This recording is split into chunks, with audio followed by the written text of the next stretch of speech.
Viewers வணக்கம். இது AB receiver Tamil. So இந்த வீடியோ வந்து ரொம்ப ஒரு இம்பார்ட்டண்ட்டான வீடியோ. ஸோ ஏன் அப்படின்னு பார்த்தீங்கன்னா, இப்போ எல்லாருமே வீடு கட்டும்போது புதுசாக ஒருத்தங்க வீடு கட்டுறாங்கன்னா ஹோம் தேட்டர் அப்படிங்கிறதுக்கு டெடிக்கேட்டடாக ஒரு ரூம் வந்து ரெடி பண்ணி தான் இப்போ வந்து எல்லாருமே வீடு கட்டிக்கிட்டு இருக்கிறாங்க. நிறைய என்கொயரிஸ் வந்து பார்த்திங்கன்னா எனக்கு இந்த மாதிரி தான் வந்துக்கிட்டு இருக்குது. ஸோ அதுக்காக ஸ்பெஷலாக இந்த வீடியோ வந்து நான் எடுத்து உங்களுக்காக டெடிகேட் பண்ணுறேன். ஸோ வீடியோ வந்து ஸ்கிப் பண்ணாமல் ஃபுல்லாக வாட்ச் பண்ணி பாருங்கள். வீடியோக்குள்ளே போகிறதுக்கு முன்னாடி நம்மக்கிட்ட இந்த NVIDIA ஷீல்டு இந்த மீடியா பிளேயர் பார்த்திங்கன்னா ஒரு பீஸு சீல்டு பீஸ் வந்து அவைலபிளாக இருக்குது. ஸோ தேவைப்படுறவங்க என்னை வந்து காண்டாக்ட் பண்ணிக்கோங்க. இது வந்து ஒரு Android 4K media player NVIDIA Shield TV Pro அப்படிங்கிறது. Dolby Vision, DTS:X, 3GB RAM, 16GB storage, so எல்லாமே வந்து சப்போர்ட் பண்ணோம். டால்பை விஷன் சப்போர்ட் எல்லாமே இருக்குது. ஸோ ஒரு ஹையர் அண்டு மீடியா பிளேயர் உங்களோட ஏவி ரிசீவருக்கு தேவைப்பட்டுச்சுன்னா என்னை வந்து காண்டாக்ட் பண்ணிக்கோங்க. ஸோ இப்போ நம்ம வந்து வீடியோக்குள்ளே போகலாம். ஸோ இப்போ இந்த ஹால் வந்து பார்த்திங்கன்னா ஃபால் சீலிங் பண்ணாத ஹாலு. மேலே பார்த்தீங்கன்னா ஃபால் சீலிங் வந்து எதுவுமே பண்ணலை. பட் இந்த ஹாலில் நம்ம 9 ஸ்பீக்கருக்கு உண்டான ஸ்பீக்கர் லைன் வந்து கொடுத்து வச்சுருக்குறோம். சரியா? ஸோ இது எப்படி வந்து நீங்களும் உங்களோட வீட்டுக்கு இது எந்த மாதிரி கொடுக்கணும் அப்படிங்கிறத நீங்கள் வந்து பாருங்கள். இப்போ ஃப்ரண்ட்டில் பார்த்தீங்கன்னா ஏபிஆர் வந்து இந்த இடத்துல தான் ஒரு சின்ன ரேக் போட்டு நம்ம வந்து வைக்கிற மாதிரி இருக்கும். ஸோ எல்சிஆரை பொறுத்த வரைக்கும் உங்களுக்கு அவ்வளோவா பெருசாக வந்து தேவை இருக்காது. இருந்தாலுமே நம்ம எல்சிஆருக்கு இதில் வந்து லைன் கொடுத்துருக்குறோம். இது வந்து லெஃப்ட் ஸ்பீக்கரு. ஸோ அதில் வந்து பார்த்திங்கன்னா ரைட்டு ஸ்பீக்கரு. ஸோ இதில் வந்து சென்ட்ரு ஸ்பீக்கர் நம்ம அந்த டேபிளில் வச்சுருவோம். ஸோ இது வந்து நம்ம உள்ளுக்குள்ளே சவுத்துக்குள்ளே ஒரு குழாய் வந்து போட்டாச்சு. லெஃப்ட்டுக்கு மட்டும்தான் குழாய் போட்டிருக்குது. சரியா? ரைட் வந்து நம்ம சும்மா போட்டுக்கலாம், அது ஒன்றும் ப்ராப்ளம் இல்லை. ஸோ எல்சிஆரை பொறுத்த வரைக்கும் எல்லாத்துக்குமே டவுட் வந்து இல்லை, டவுட்டே இருக்காது எல்சிஆரை பொறுத்த வரைக்கும். அடுத்தது பார்த்திங்கன்னா சரவுண்டு ஸ்பீக்கரு. ஸோ இந்த இடத்துல நம்ம சரவுண்டு பேக் வந்து கொடுக்கல, சரவுண்டு ஸ்பீக்கர் வந்து கொடுத்துருக்குறோம். ஸோ நம்மளோட வாட்சிங் ஏரியா வந்து பார்த்திங்கன்னா இந்த இடத்துல சோஃபா போட்டு உட்காந்து நம்ம பார்க்குற மாதிரி நம்ம செட் பண்ணியிருக்கிறோம். ஸோ இதுதான் வந்து நம்மளோட வாட்சிங் ஏரியா. அதனால் நம்ம சோஃபா போட்டுறதுக்கு லெஃப்ட் அண்ட் ரைட் வந்து பார்த்திங்கன்னா ஸ்பீக்கர் வந்து கொடுத்துருக்குறோம். ஸோ இது வந்து பார்த்திங்கன்னா ரைட் சரவுண்டு இந்த இடத்துல இருக்குது. ஸோ இது கீழே இருந்து எவ்வளோ, இந்த ஃப்ளோரில் இருந்து எவ்வளோ அடின்னா கரெக்டாக பார்த்திங்கன்னா என்னோடய தோள்பட்ட லெவலுக்கு இருக்குது. ஸோ ஒரு 5 அடி இருக்கும். ஃப்ளோர்லேருந்து பார்த்திங்கன்னா கரெக்டாக என்னோடய தோள்பட்ட அளவுக்கு இருக்குது. ஃப்ளோர்லேருந்து ஒரு 5 அடி, அதிகபட்சம் ஒரு 6 அடி.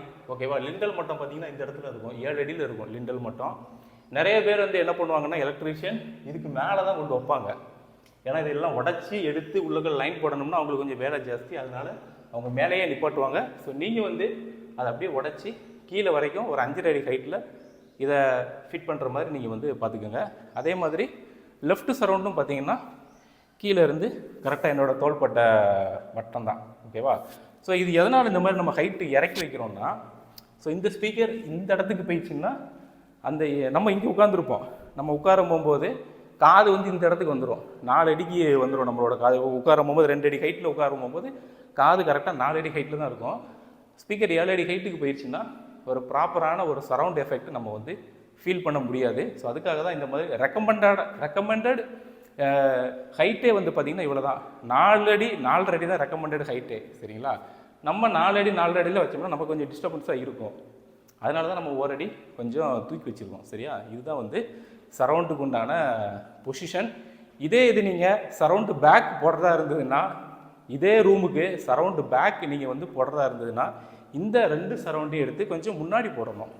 அதே ஹைட்டில் இந்த இடத்துலையும் நீங்கள் வந்து சரவுண்டை போட்டுக்கணும். இதுக்கு நேராக அப்படியே பேரலாக இதில் சரவுண்டை போட்டுட்டு நீங்கள் இந்த இடத்துல உட்காந்து பார்க்குற மாதிரி தான் இருக்கும். சரியா? சரவுண்டை போட்டுட்டு இந்த இடத்துல உட்காந்து பார்த்துட்டு சரவுண்டு பேக்கு நீ இந்த இடத்துல கொண்டு வச்சுக்கலாம், இதுலேயும் வச்சுக்கலாம். அதே மாதிரி இந்த சவுத்தில் இதில் நீங்கள் வந்து வச்சுக்கலாம். ஓகேவா? அப்படின்னா உங்களை சுற்றி அப்படி ஸ்பீக்கர் வர்ற மாதிரி இருக்கும். நீங்கள் இந்த இடத்துல வந்து உட்காந்து பார்த்துக்கிட்டிங்கன்னா. ஓகேங்களா? சரவுண்டு பேக் நம்ம இங்கே வந்து சரவுண்டு பேக் போடலை, சரவுண்டு வரைக்கும் தான் வந்து போட்டிருக்கோம். சரியா? கீழே வந்து 5 ஸ்பீக்கருக்கு உண்டான செட்டப் வந்து கீழே பண்ணியிருக்குது. அதுக்கப்புறமேட்டு டால்பி அட்மாஸ்க்காக சீலிங்கில் நம்ம வந்து பண்ணணும். சரியா? சீலிங்கில் வந்து ஃபால் சீலிங் பண்ணியிருந்தால் பிரச்சனையே கிடையாது. அந்த ஸ்பீக்கரோட ஹைட்டுக்கு அந்த ஸ்பீக்கரோட ஷேப்புக்கு நம்ம ஃபால் சீலிங்கில் உள்ள அந்த போர்டை கட் பண்ணி அப்படியே உள்ளே ஏற்றிடலாம். லைனெல்லாம் பார்த்திங்கன்னா அந்த ஃபால் சீலிங்க்கு உள்ளாரையே போட்டுடலாம். இப்போ ஃபால் சீலிங் பண்ணியிருந்தோம்னா இந்த இடம் இருக்குது பார்த்தீங்களா, இதுக்கு நேராக மேலே 2 ஸ்பீக்கரு, இதுக்கு நேரம் மேலே 2 ஸ்பீக்கரு. தென் நம்ம இங்கே உட்காந்துருப்போம் இல்லையா, சரௌண்டில் இதில் தானே உட்காந்துருப்போம். ஸோ இதுக்கு நேரம் மேலே 2 ஸ்பீக்கர் நம்ம வந்து போட்டுக்கலாம். இதுதான் வந்து ஃபால் சீலிங் வந்து பண்ணியிருந்தீங்கன்னா. ஸோ இந்த ரூம் வந்து ஃபால் சீலிங் வந்து பண்ணலை, ஓகேவா. ஸோ ஃபால் சீலிங் பண்ணலை அப்படிங்கிறதுக்காக நம்ம என்ன பண்ணுறோம்னா, ஃப்ரண்ட்டில் வந்து ஃப்ரண்ட்டு ஹைட்டும் ரியரில் பார்த்தீங்கன்னா ரியர் ஹைட்டு அப்படிங்கிற மாதிரி 2 விதமாக சூஸ் பண்ணியிருக்கோம், ஓகேவா. ஸோ இப்போ ஃப்ரண்ட்டு ஹைட்டு பார்த்தீங்கன்னா ஸ்பீக்கருக்கு இந்த இடத்துல நம்ம வந்து லைன் கொடுத்துருக்குறோம். ஸோ இதுதான் வந்து பார்த்தீங்கன்னா ஃப்ரண்ட்டு ஹைட்டு லெஃப்ட்டு, இது வந்து ஃப்ரண்ட்டு ஹைட்டு ரைட்டு, ஓகேவா. இதுல இருந்து நம்ம லைன் எடுத்து இந்த இடத்துல நம்ம ஸ்பீக்கரை வந்து ஃபிட் பண்ணிக்கலாம். இதுல இருந்து நம்ம லைன் எடுத்து இதில் வந்து இதில் தான் நம்ம வந்து வைக்கணும்னு அப்படிங்கிறது அவசியம் இல்லை. இதை இந்த ஸ்பீக்கர் இந்த இடத்துலையும் இந்த ஸ்பீக்கரை இந்த இடத்துலையும் வச்சுக்கிட்டு லைனை வந்து இங்கேருந்து எடுத்துக்கலாம். ஸோ இதெல்லாம் வந்து பார்த்தீங்கன்னா இதுக்குள்ளே உங்களுக்கு இறங்கிடும், இப்படியே உள்ளே வந்து இறங்கிடும். ஸ்பீக்கர் லைன் எல்லாமே இதுக்குள்ளோடைய உள்ளோடைய அப்படியே லைன் வந்து போட்டிருப்பாங்க. ஸோ இதுலேருந்து நம்ம வந்து அப்படியே எடுத்துக்கலாம், ஓகேவா. ஸோ இது வந்து இது ரெண்டுமே ஃப்ரண்ட்டு ஹைட்டாக நம்ம வந்து சூஸ் பண்ணுறோம், ஓகேவா. அடுத்தது பார்த்தீங்கன்னா ரியர் சைடுக்கு உண்டான டால்பி அட்மாஸ் எஃபெக்ட்டுக்காக ரியர் ஹைட்டு அப்படிங்கிறத நம்ம செலக்ட் வந்து பண்ணுறோம். அதாவது ஏவிஆரில் இதெல்லாம் வந்து செலக்ட் பண்ணணும். ஸோ இதில் ரியர் ஹைட் வந்து பார்த்தீங்கன்னா இந்த இடத்துல கொடுத்துருவோம். ரியர் ஹைட்டு ரைட்டு, இது வந்து ரியர் ஹைட்டு லெஃப்ட்டு, சரியா. ஸோ இதை வந்து ஸ்பீக்கரை நம்ம இந்த இடத்துல வச்சுக்கலாம். லைன் இங்கேருந்து எடுத்து இந்த இடத்துல இந்த ஸ்பீக்கர் இதில் வச்சுக்கலாம், இந்த ஸ்பீக்கரை இந்த இடத்துல வச்சுக்கலாம். ஸோ நமக்கு டால்பி அட்மாஸோட எஃபெக்ட்டும் வந்து கிடச்சிரும். சரௌண்டு பார்த்தீங்கன்னா இந்த இடத்துல இருக்குது.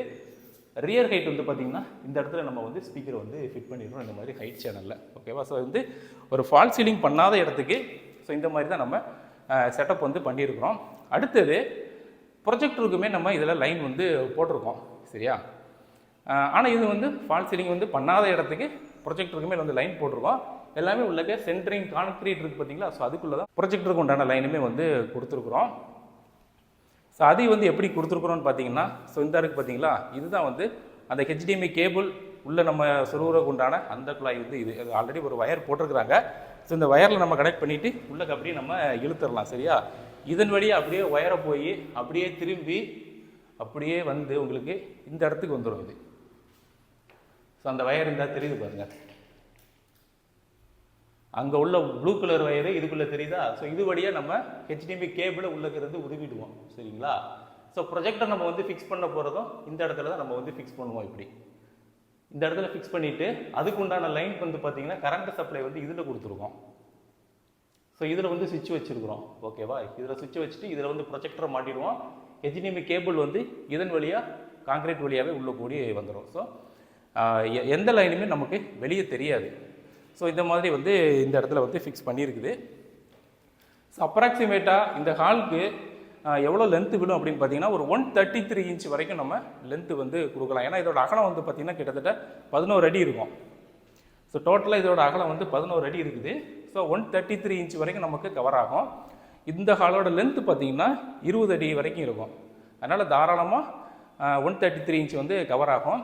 இப்போ 120 வந்து பார்த்திங்கன்னா ஒரு 16-10க்கு ரூம் வரைக்கும் வந்து பார்த்திங்கன்னா 120 நம்ம வந்து பார்க்கலாம். இது 11க்கு 20 அப்படிங்கிறனால 133 வந்து தாராளமாக நம்ம வந்து போடலாம். ஸோ இந்த மாதிரி தான் இந்த வீட்டில் வந்து நம்ம செட்டப் வந்து பண்ணியிருக்கிறோம்.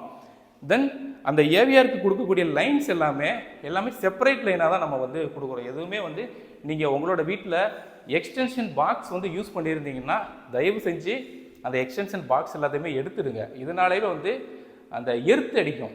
உங்களுக்கு நீங்கள் எக்ஸ்டென்ஷன் பாக்ஸு யூஸ் பண்ணி நீங்கள் போட்டிங்கன்னா கண்டிப்பாக நீங்கள் ஏவிஆர் மேலே கை வச்சிங்கன்னா எர்த்து அடிக்கும். அதனால் ஒரு ஸ்டெபிளைசர் ஒன்று வாங்கி வச்சுக்கிட்டு ஸ்டெபிளைசரை வந்து உள்ள கனெக்ஷனை கொடுத்துட்டு எல்லா கனெக்ஷனுமே இதில் வந்து வர்ற மாதிரி நம்ம வந்து பண்ணியிருக்கிறோம். இதில் 4 ப்ளக்கு, இதில் 4 ப்ளக்கு, டோட்டலாக 8 டிவைஸ் கனெக்ட் பண்ணுற மாதிரி இதில் வந்து கொடுத்துருக்குது. ஏன்னா நமக்கு நிறையா வந்து தேவைப்படும். ஏவிஆர், சப்வூஃபரு, 2 சப்வூஃபர் போடுவோம்.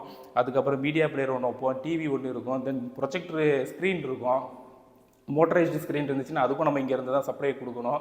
ஸோ இவ்வளோத்துக்குமே நம்ம வந்து சப்ளை கொடுக்குறதா இருக்கும் பட்சத்தில் நமக்கு சுவிட்ச் வந்து காணாது. அதனால் இதில் 4 வர்ற மாதிரி நம்ம வந்து செட் பண்ணியிருக்கிறோம். அதுக்கு எல்லாமே கண்ட்ரோல் வந்து இங்கே இருக்குது. எல்லா கண்ட்ரோலுமே இதில் ஒரு 4 சுவிட்ச் வந்துடும். ஒரு சுவிட்சை போட்டோம்னா அங்கே 2 இதுக்கு வந்து சப்ளை போயிடும். அந்த மாதிரி வந்து செட்டப் வந்து பண்ணியிருக்கிறோம் எல்லாமே. ஸோ இவ்வளோ தான் வந்து பார்த்திங்கன்னா ஒரு ஹோம் தியேட்டர் நீங்கள் டெடிக்கேட்டடாக வைக்கிறதா இருந்ததுன்னா அதுக்கு எப்படி ஸ்பீக்கர் செட்டப் பண்ணணும் அப்படிங்கிறதுக்கு உண்டான ஒரு கிளியரான ஒரு எக்ஸ்ப்ளனேஷன். ஸோ இப்போ உங்களுக்கு ஒரு கிளியர் கட்டான ஒரு ஐடியா வந்து கிடச்சிருக்கும் அப்படின்னு நம்புகிறேன். ஸோ இந்த வீடியோவுமே உங்களுக்கு பிடிச்சிருக்கும். வீடியோ பிடிச்சிருந்துச்சுன்னா நம்ம சேனலை வந்து சப்ஸ்கிரைப் பண்ணிக்கோங்க. இந்த மாதிரி அடுத்த ஒரு நல்ல வீடியோவில் உங்களை நான் வந்து சந்திக்கிறேன். ஸோ நம்ம ஏவிஆர் ரிலேட்டடாக எல்லா ப்ராடக்ட் வந்து சேல்ஸுமே வந்து பண்ணிக்கிட்டு இருக்கிறோம். உங்களுக்கு ஏவிஆர் ரிலேட்டடாக உங்களுக்கு என்கொயரி இருந்துச்சுனாலும் தாராளமாக என்னை வந்து கான்டாக்ட் பண்ணிக்கோங்க. எல்லாமே நம்ம வந்து ப்ரொவைட் வந்து பண்ணிக்கிட்டு இருக்கிறோம். ஓகே கைஸ், மீண்டும் அடுத்த வீடியோவில் சந்திக்கலாம். தமிழ் ஏவிஆர் வந்து எல்லாருமே வச்சுருப்பீங்க. ஸோ ஏவிஆர் வச்சுருந்தா அவங்களுக்கு அவங்க மெயினாக ஃபேஸ் பண்ணுற ப்ராப்ளம் என்ன அப்படின்னு பார்த்தீங்கன்னா ஹீட்டிங் இஷ்யூஸ் தான். எவ்வளோ பெரிய ஏவி ரிசீவர் வச்சுருந்தாலும் கண்டிப்பாக வந்து ஹீட்டிங் இஷ்யூஸ் வந்து வரும். ஸோ அந்த ஹீட்டிங் இஷ்யூஸ்னால என்ன ப்ராப்ளம் ஆகும் அப்படின்னு பார்த்தீங்கன்னா ஏவிஆர் வந்து ஆட்டோமேட்டிக்காக ஆஃப் ஆகிடும். ஒரு சர்டன் வால்யூமுக்கு மேலே போகும்போது ஏவிஆர் வந்து கொஞ்சம் நேரத்தில் ஒரு 5 to 10 மினிட்ஸில் வந்து ஆஃப் ஆகிடும். ஸோ அதை தவிர்க்கிறதுக்காக தான் நம்ம இந்த மாதிரி ஃபேன் வந்து ரெடி பண்ணி கொடுத்துட்ருக்குறோம். ஆக்சுவலாக இது வந்து ஒரு கஸ்டமருக்காக நம்ம ரெடி பண்ணது. இதில் 2 ஃபேன் வந்து மெர்ஜ் பண்ணி வச்சுருக்கிறேன். ஸோ இது எப்படி ஒர்க் ஆகுது அப்படிங்கிறத பார்க்கலாம். இந்த மாதிரியான ஃபேன்ஸ் வேணும்னா நீங்கள் வந்து கான்டாக்ட் பண்ணிக்கோங்க. இந்த புஷ் எதுக்கு கொடுத்துருக்கோம் அப்படின்னு பார்த்தீங்கன்னா ஏவிஆர் மேலே இந்த புஷ் படுற மாதிரி தான் நம்ம வைக்க போகிறோம். அப்படின்னா தான் கொஞ்சம் ஹைட்டு கிடைக்கும். உள்ளேருந்து ஹீட்டை வந்து இது வெளியே தள்ளணும். இப்போ கீழே இருக்குது பார்த்தீங்களா அந்த பேப்பரு, பாருங்கள், பேப்பர் அப்படியே சக் பண்ணி தூக்கிடுச்சு பாருங்கள். ஸோ இந்த மாதிரி தான் உள்ளே இருக்கிற ஹீட்டை அப்படியே சக் பண்ணி வெளியே தள்ளிடும். ஓகே வியூவர்ஸ், உங்களுக்கு இந்த மாதிரியான ஃபேன் தேவைப்பட்டுச்சுன்னா என்னை வந்து கான்டாக்ட் பண்ணிக்கோங்க.